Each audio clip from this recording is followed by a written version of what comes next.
บ่บ่า แค่นั้นเลยเลย ใช่บ้าเอิญมันจะเห็นอะไรกินบ่ ก้อย มีใครอยู่บ่ บ่อนะ เนี่ยมันสังใจว่ะนี่แย่แน่เลือกก้อยบ้าเอิญกับข้าวเปียกสูบบ้าเอิญเขากินกับ2-3 เถื่อมันนัวว่ะปนางใหญ่ผมรู้ว่าเรื่องหั่นเอือบใช้มะเขือกินมาปีมือเช้าบ่กล้าว่าแซ่บขนาด โอ้ยขนาดนี้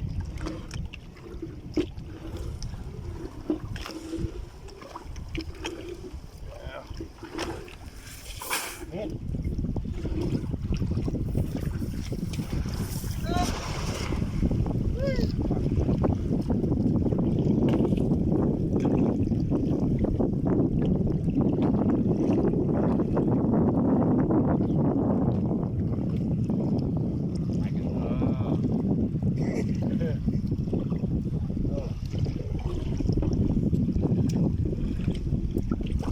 ได้นี่เห็นบอลได้นี่ได้มันมีถังผักบอลเขาหนังกี่บาท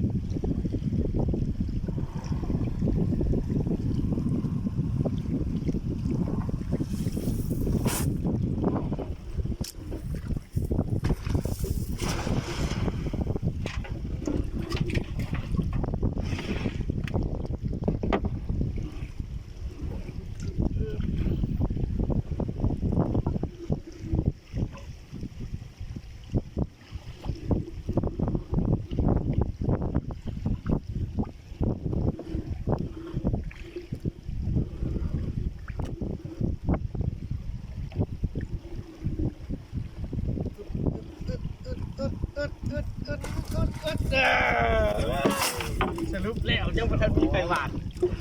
ท่านจะเห็นยัง มันพี่น้องปลาพีปลาเปียกอันนี้ปลาย้อนพี่น้องปลาย้อนนี่บ่สามารถต้มหูกันได้ของเป็นมีเหนียวของมันขนาดไหนของ ที่วันไปตึกเบ็ด ไปตึกเวทเนาะว่าถ้ามันเห็นมันต้องเห็นมันนะที่ลงไว้อยู่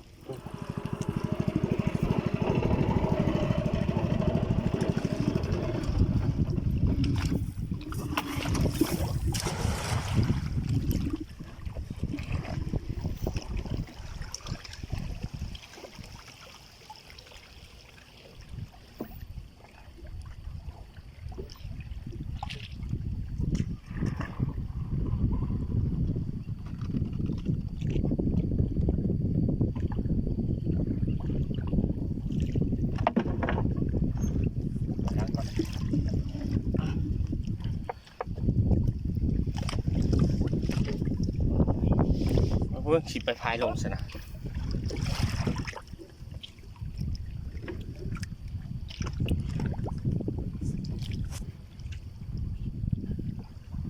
ดูกูดักเนาะ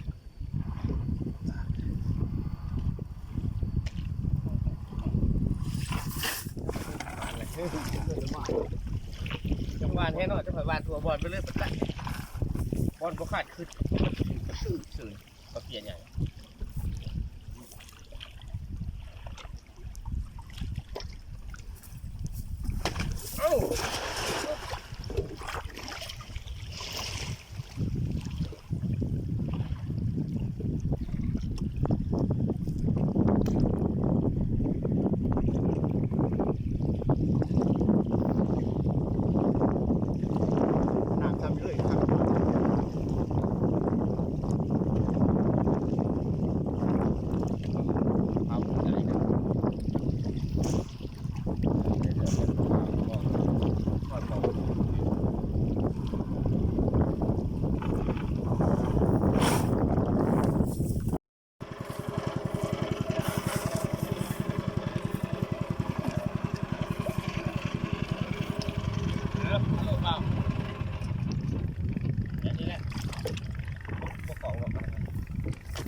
มันใจจะได้กับ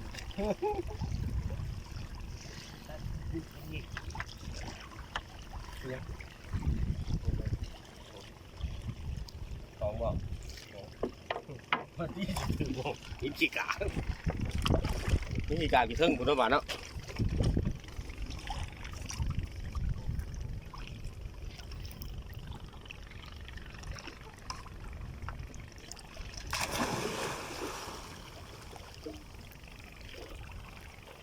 ฟังขาเราฟังขาพี่น้องที่ดักอยู่บนนี่น้ำนอกป่ะ ของใหม่ที่คุณจอด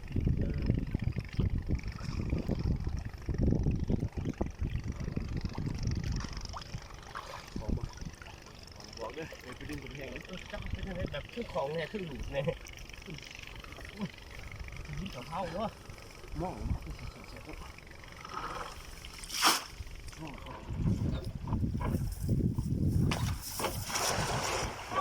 คักแล้วพี่น้อง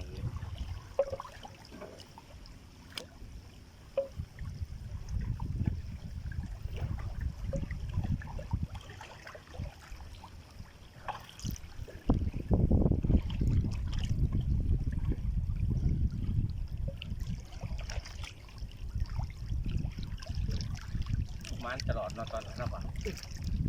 ก็หลับใหม่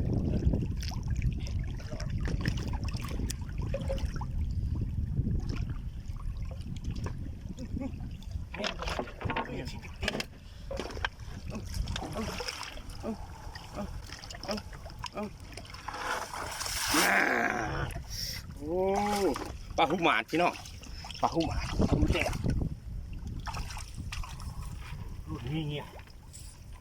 สำหรับแก้วปนต้มปลาแดกจุ่มแซ่บรุ่นนี้อย่างพี่น้องปลาหูหมาด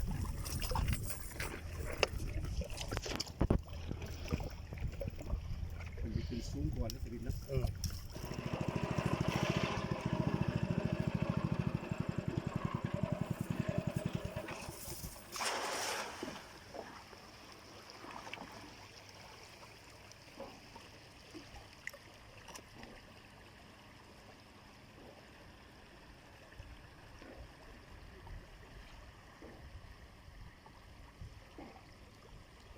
บุเห็นมันพอเสือเนาะเนี่ยไปบุเห็นมันเนาะ เนื้อหามบ่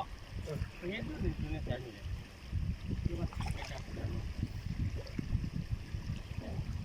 รับจากอีเวนต์ครับมัน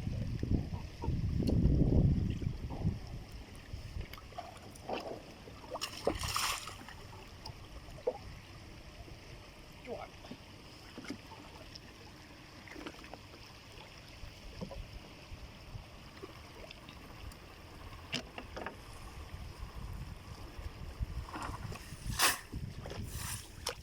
หน้าปลายเป็นไผ่ม้วนลูกครึ่งพี่น้องปลายเป็นไผ่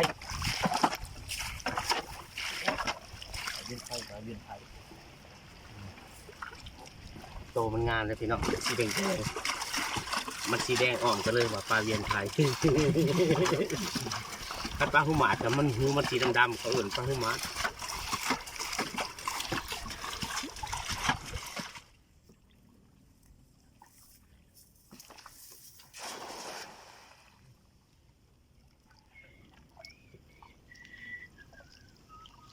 เขาจะเอามาถึงได้หรอเขาจะ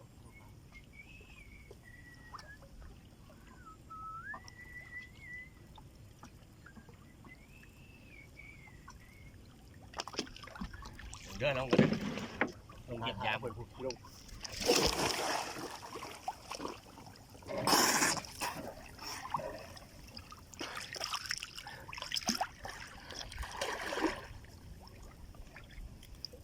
เอาถุงสารเหล้าที่ลง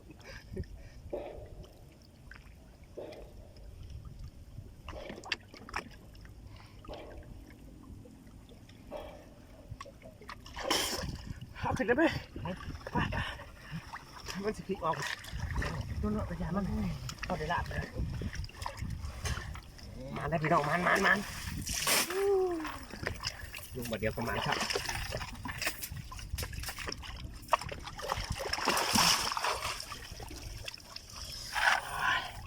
แม่ใหม่ๆนี่ละปึงดิพี่น้องเอ้ย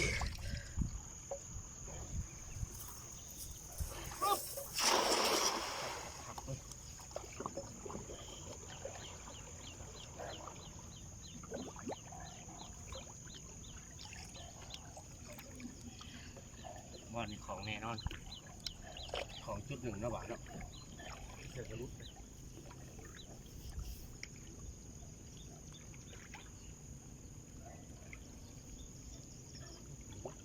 ของมาบ้าอยู่แล้ว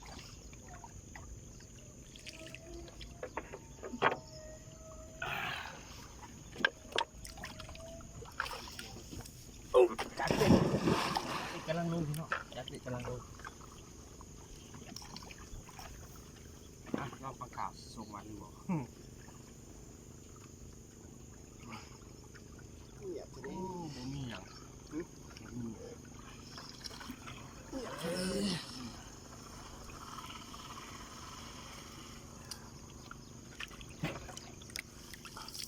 อันนี้มากวนก่อนว่า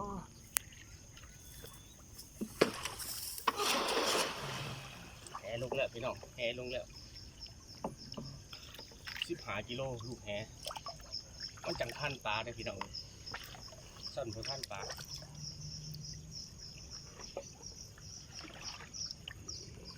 ข้ามบริวารจะเถื่อนนี่แต้มมันสิลายเนาะปลาเมื่อหนาบาทเนาะ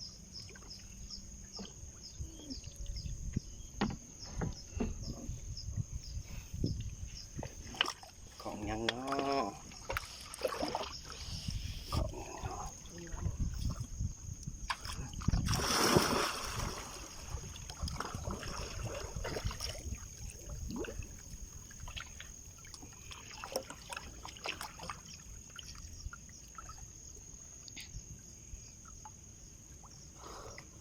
ปลาเที่ยวดีนะหวานเนาะมันเหมือนบัดหินนะเนาะเดี๋ยวมันจังได้เนาะเนาะแต่มือนี้ยันบ่ได้เยอะอย่ามอนมากวนก่อนนี่สองพี่น้องสองปลาปากกับปลาเปลี่ยนโอ้ยสมกินแซ่บมากนะปลาเปลี่ยนนี่ห้ามลาบเด้อพี่น้องเมาเด้อได้แต่ปีกับตุ่มกันก่อนนี่เอาของใคร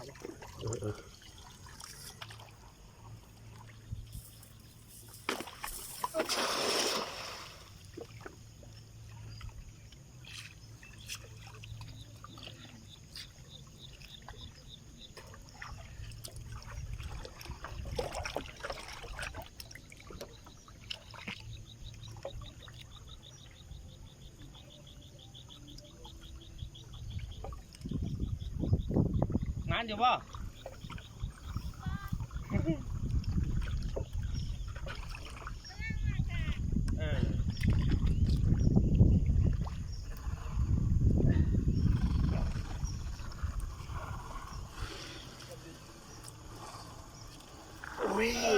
ไปย้อนหน่อยตัวหนึ่งย้อนหน่อยตัวหนึ่ง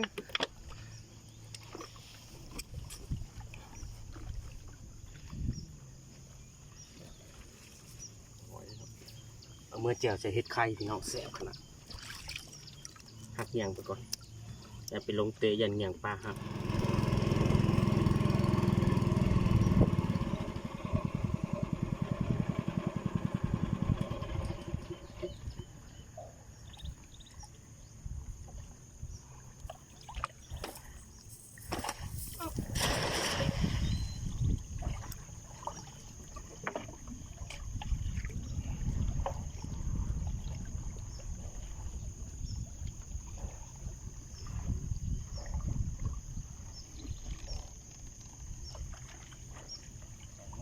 มองขาดเก่ามันรู้ไปแล้วประมาณงานนี้เลยปะจัดตาแนว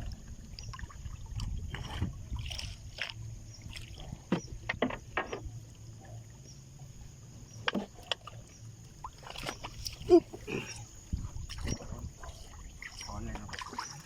ช้อนเก่าเนาะ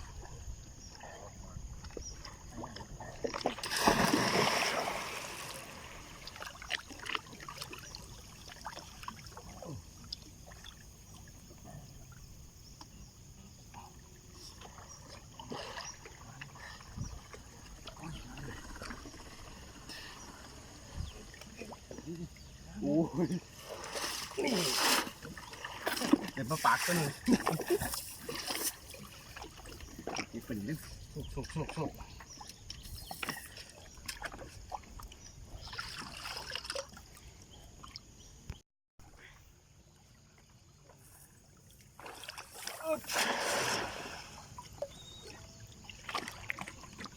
รับสายเด้อพี่น้องเด้อถ้าวันนี้บ่ได้รับสาย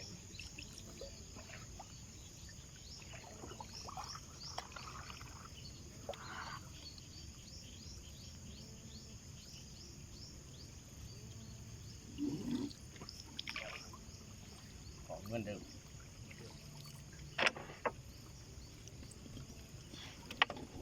เหมือนเดิม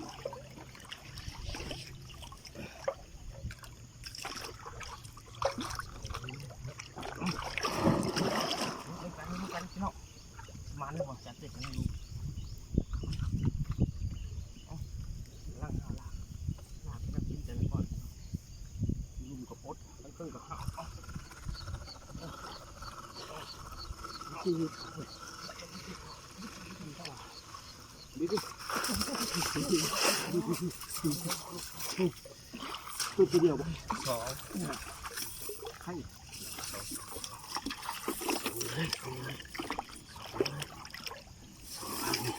มันพี่น้องนะออกแล้วมันรู้ออกแล้วมันเลยก็ได้มันเลยมันเลยพอดีลาบพี่น้องพอดีลาบมันกระโดดกระเดาอ่อนพอดีเลย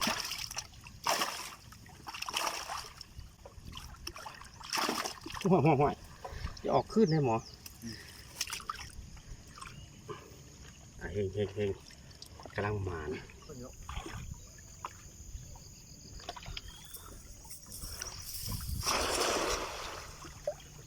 ลงหัวมันเลยเอาแบบลงหัวมัน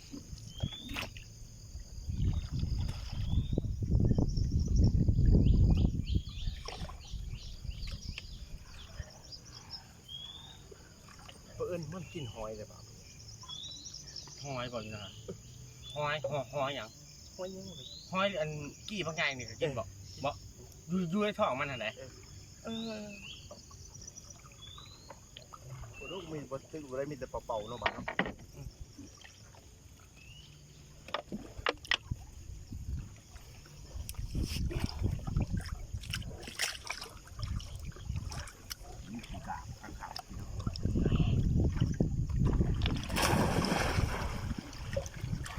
กิลุม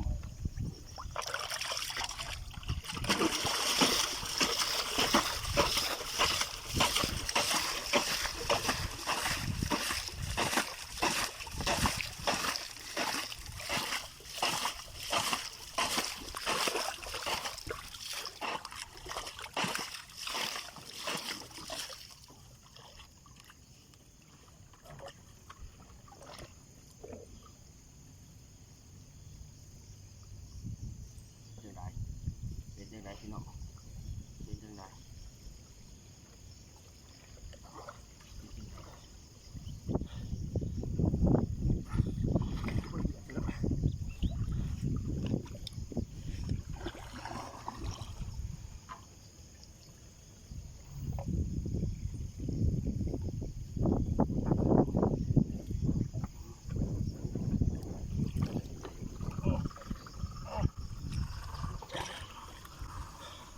ปั๊บกู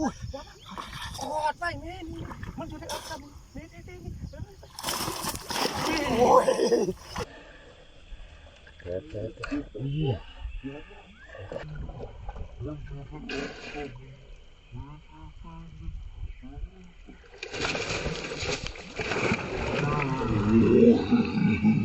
โอ้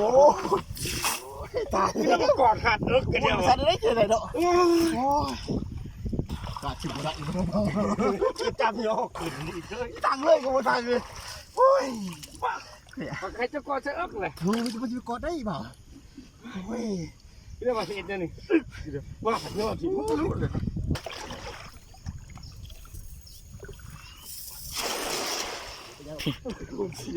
คอหอมึงตะกี้แห้งหลับหอยเลยนะ เมื่อจูนู ตาไปกล่องเลย จัดกล่องแล้วเห็ดข่อยหัวนูแหมผมมีเผาสั่น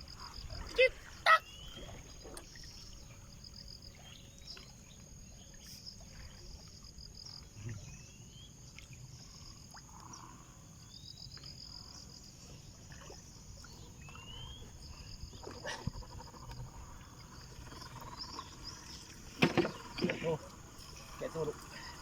แกะตัว แกะตู้ แกะตัว แกะตู้แกะตู้แกะตู้ เต้า จ้า ไว้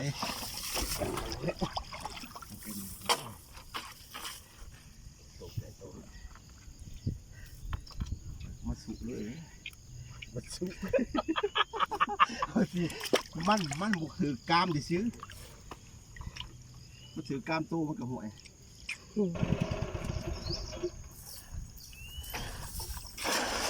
เอิ้น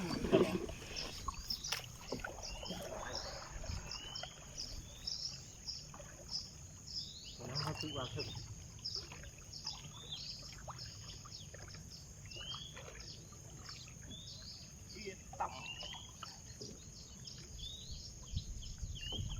ใส่สูตรขโมงชาวขโมงหามาใส่เจียวโค้งเก้ามองเก้ากำมองหานะบ่าเนาะเจียวเลยนะบ่าเห็ดลูกมากินเลยเอาหน้าถังโหลดนะบ่าเนาะหน้าสกางเนาะกลางปลาสกาง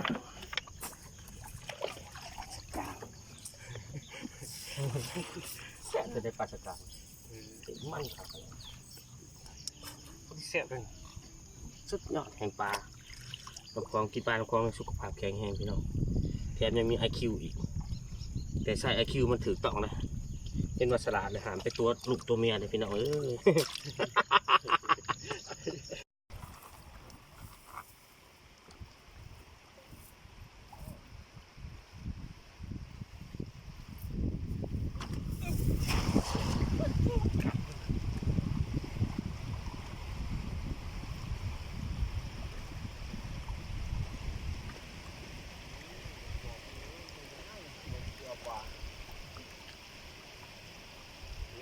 ไปเป็นกอขอยฮิตจะหรอไปจ้ะ ลูกแห้สีขาวนี่ที่เขา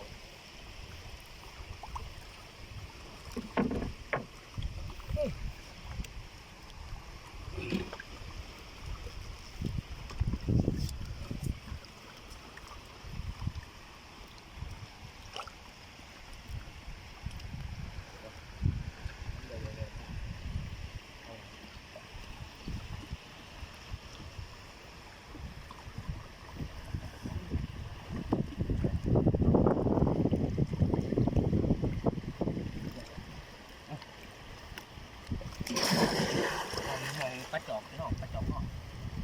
คือแม่นมักกินปลาจอก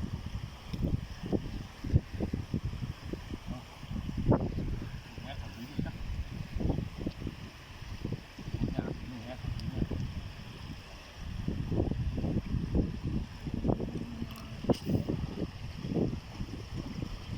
เอาพี่แรงขนาดเดี๋ยวบอกยังบ่ทันมีปลาชูเลยพี่น้องต้องดูมันสิมีเกี่ยวบ่เอา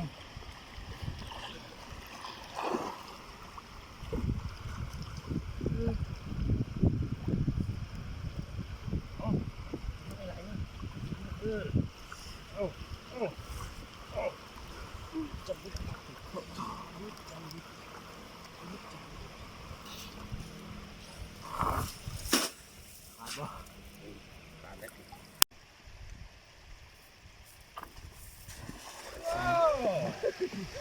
บ้านแห้งแบบรุ่นสอบก็เป็นเลย กอเล่นเข่าอยู่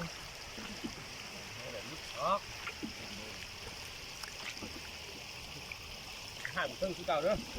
ดูรุ่นที่ก้อยลุมนี่ ห่างเครื่องคือเก่า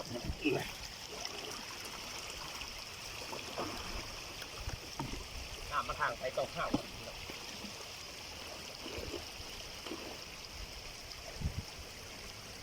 อ้าว ก็ได้เลยถึงไป ถือแล้วป่ะฮะเอาจัดถูไว้สักก้อน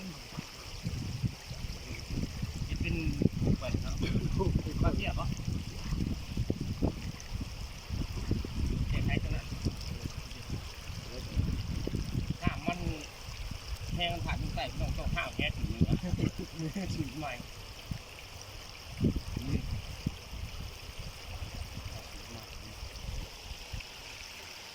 ข้าวแห้งไหลมั่นใจแล้วว่าได้แล้วกำลังผูกไว้อยู่เดือนเราบุญนาบุญตาทำกันนี่เนาะฟ้าตัวนี้เป็นตลาดเสียบอกเลย พอบ่ เพราะนี่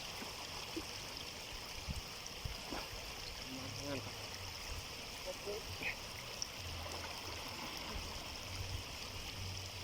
รูดลงไปที่เนาะรูดลงไป มันรุดบ่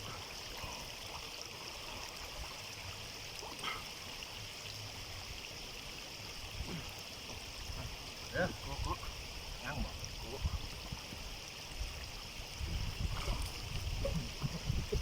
ไปเลยตัวจักเนาะว่าจะผูกไว้ขอ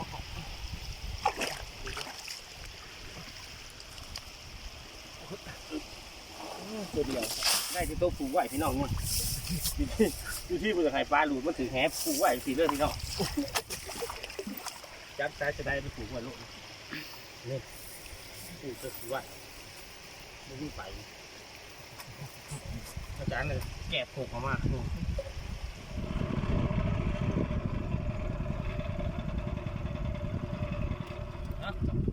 ตามนี้แหละ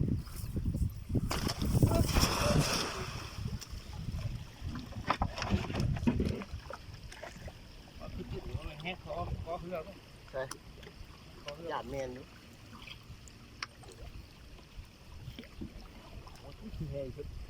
บริกรเนาะมันเบรกเอง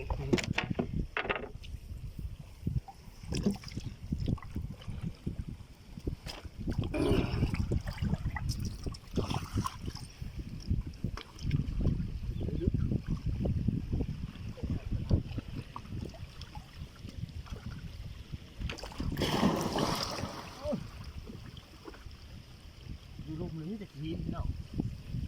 กินร้ายจะทำร้ายจะทำก่อนเจ้าเนี่ยเขาอยู่นะ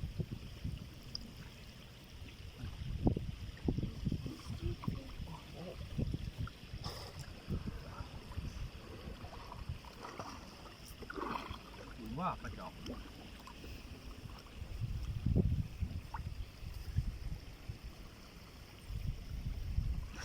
ของแรงขนาดเนาะ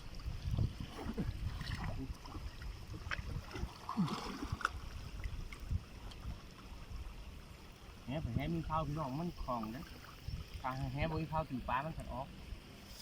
อาจารย์ย้อนหมุดเพื่อจะได้ปลาพี่น้องเขาใช้หมุดน้ำเอา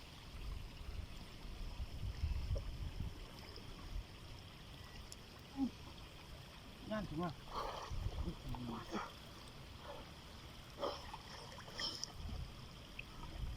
เ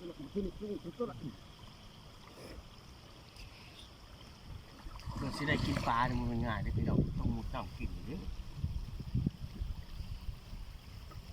ผมมุดของแต่ละนิดแต่ละหม่อมมันไม่ง่ายน้องน้ำก็แห้งอยู่ที่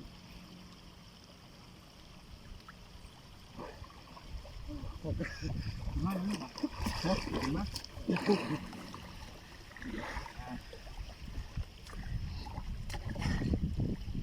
แก่เลยจะเอาอยู่ การพระองค์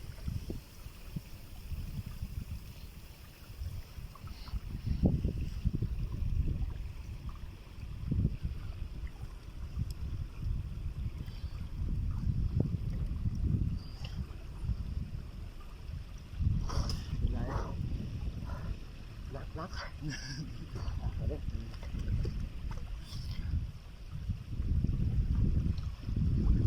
ป็นป่าให้ทั้งนั้นนะมือป่า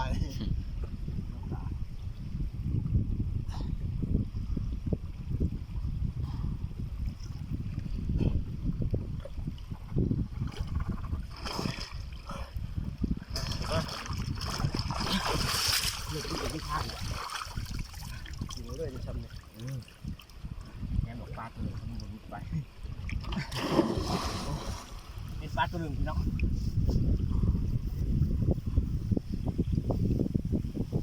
ปลาตัวหนึ่งว่าเป็นหินเป็นสอดเป็นนะ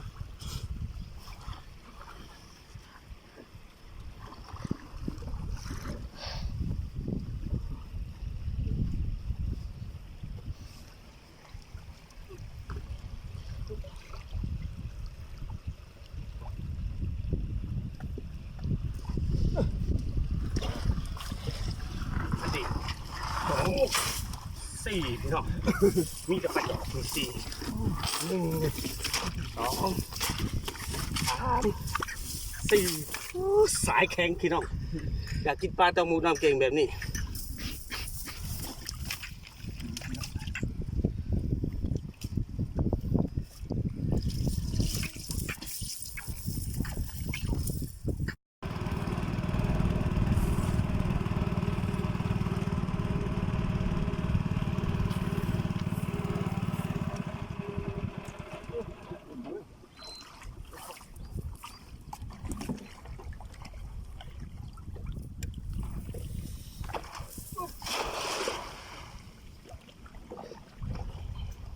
กลางมาสู้เนี่ยมันเนาะ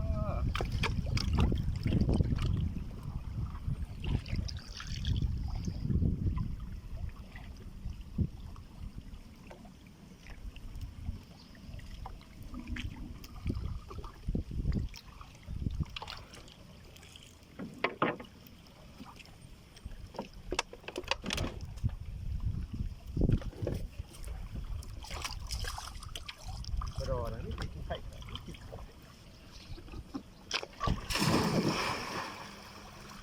แหละ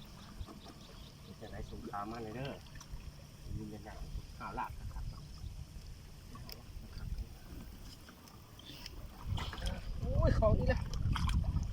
ข่าวลาบโคตรเลยของ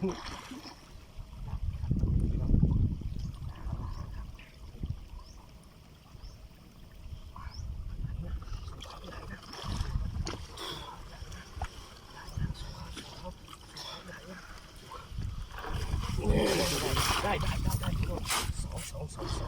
นี่พี่น้องป่า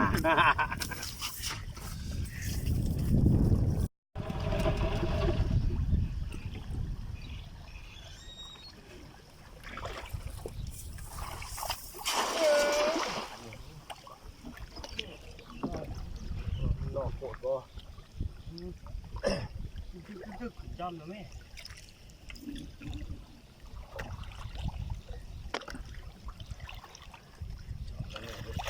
คือดังปวดเลย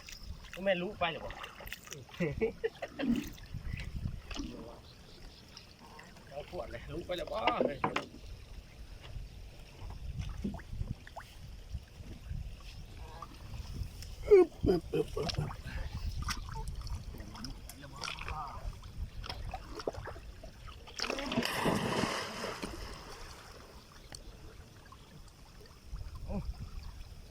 คิดยังไงเฮ้ย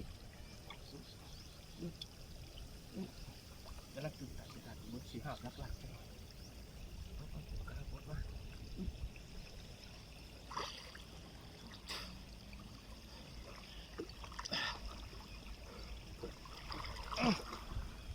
้นว่าอีกบ่ดิเอาขึ้นเลยถ้าถามว่าไหว้ร้ายกับบ่ได้มันเต้นผมว่าป่าพี่น้องบ่ได้ต้องเอาพอดีพอดีสู้เขาใหญ่นะสู้เขาส่งมันใหญ่นะส่งมันใหญ่นะนี่โอ้ดึงนี่ปลาจอกตาม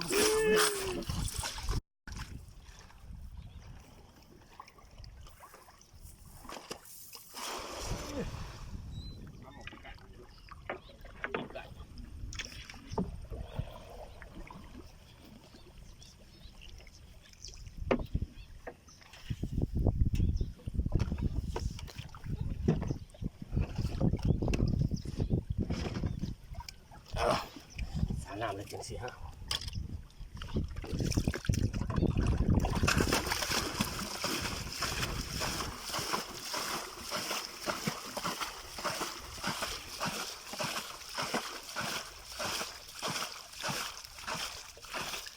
ให้ดีเอาขึ้นได้ปะเอาขึ้นเลย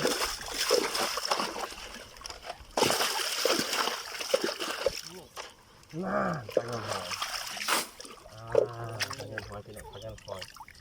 ปลาเงินหอย เอาหัวไปด้วยบัน ปลาเง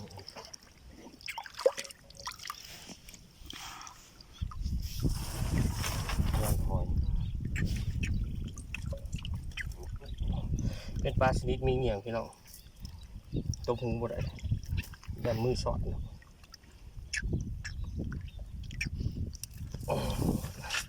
ปลาเงินหอยปลาเนื้อตลอดใต้พี่น้องอันนี้ขอให้พี่น้องเบิ่งนี่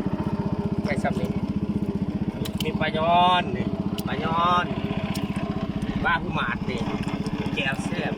ปลาพี่อะไรพี่น้องก็ได้กินเพราะว่าหิวข้าวแห้งแล้วสิเมื่อลาบปลาเพี้ยนใส่ปีข้างๆเป็นปลาปลากระเดาก็ดวงขอบใจที่พี่น้องติดตามเด้อบ่ได้ติดตามครับเพราะว่าหลายทางอันนี้ครอบครัวเจริญรุ่งเรืองกดไลค์กดแชร์ให้ได้เด้อพี่น้องเด้อกดยกโป้ก่อนได้ที่มีผู้ยกโป้เด้อครับกดแค่นี้ขอบใจหลายๆเด้อพี่น้อง